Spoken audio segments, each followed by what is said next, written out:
Hello and welcome to my video about my latest blog post. I'm a boss, she is a gangsta too.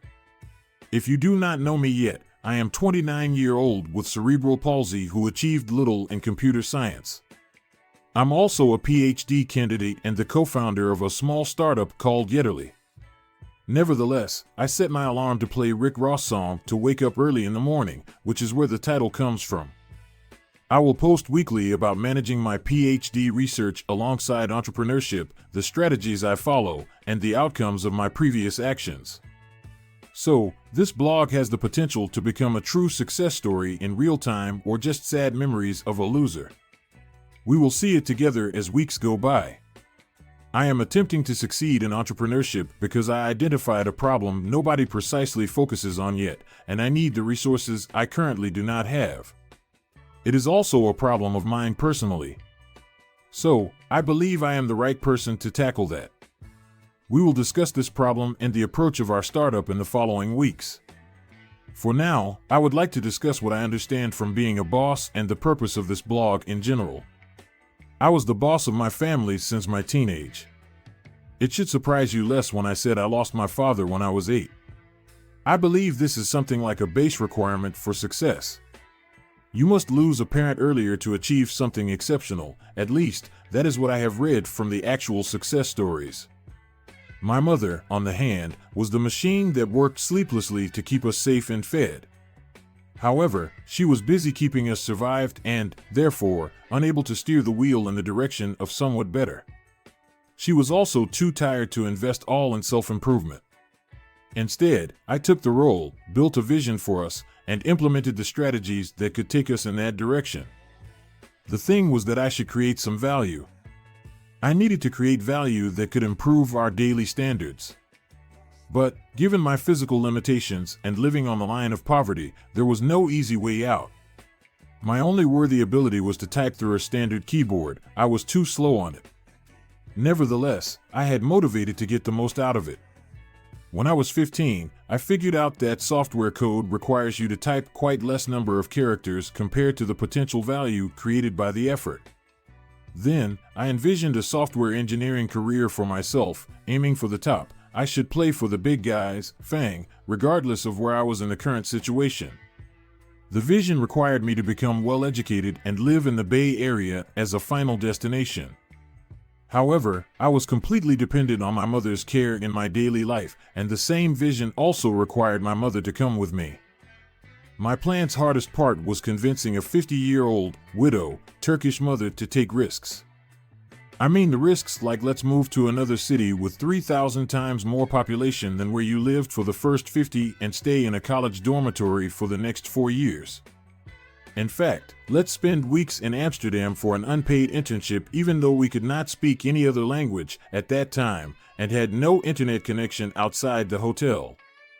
Actually, let's live in Oregon for 6 months and figure out if we could survive in a small college town without any cash or emergency contact. Those were the way to the big guys in the Bay Area and what I had to convince my mom. Also, please don't forget the fact that she was born and lived in the same rural town for her first 50 years. My mother almost never believed my dream. Back then, I was a skinny teenager with cerebral palsy who mostly talked trash. I was just my dad, who was also talking about big dreams but died young. What a disappointment for his wife. She was never going to believe me, but she was going to collaborate.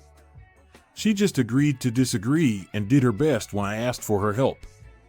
I usually had to trick her by promising to be the top student if we could enroll in the program.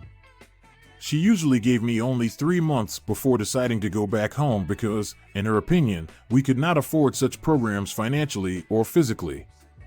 Each time, I figured out a way to improve our daily life within the given period and kept her in the game as she observed the benefit. We played this game for at least 10 years until I got actually hired by FANG a couple of times.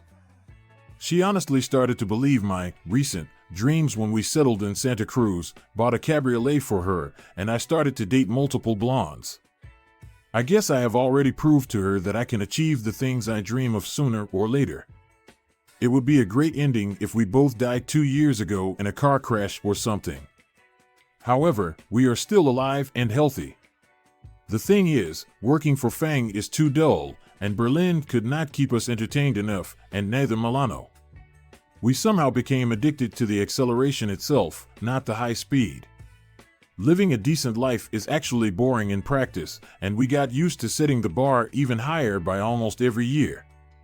We spent the last 2 years mostly arguing about what to achieve next, what direction we should steer now, and the reasons that slowed us down.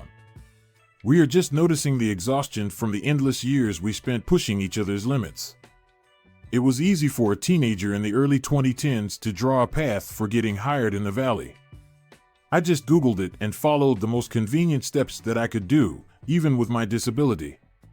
However, the last 2 years were quite confusing since I almost ran out of my dreams.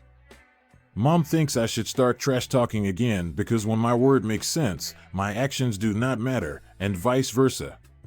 Honestly, I also think so. I have managed our life near to perfect for years and brought us where we are today. It absolutely made no sense 15 years ago to believe one day I could receive one of the most prestigious PhD fellowships in computer science, but I did, and even it was 3 years ago.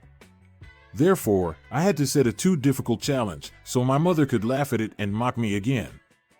This blog will be about this new beginning. Next week, we will discuss this new challenge, why it is difficult, what I plan to achieve exactly, and why I believe it should be through social entrepreneurship. For now, I will conclude with what I understand from being a boss. To be a functional leader, first, you must fucking know where to lead people. Your words are pointless unless your steps take you closer to your destination. It does not really matter how tiny your initial steps are. The only thing that matters is the certainty of your destination and the consistency of your steps' direction. You do not have to make everyone believe in your goal. In fact, you never can. But they would still collaborate if they could see your consistency. A leader should always take the closest step to the destination and see the farthest. Thanks for watching the video.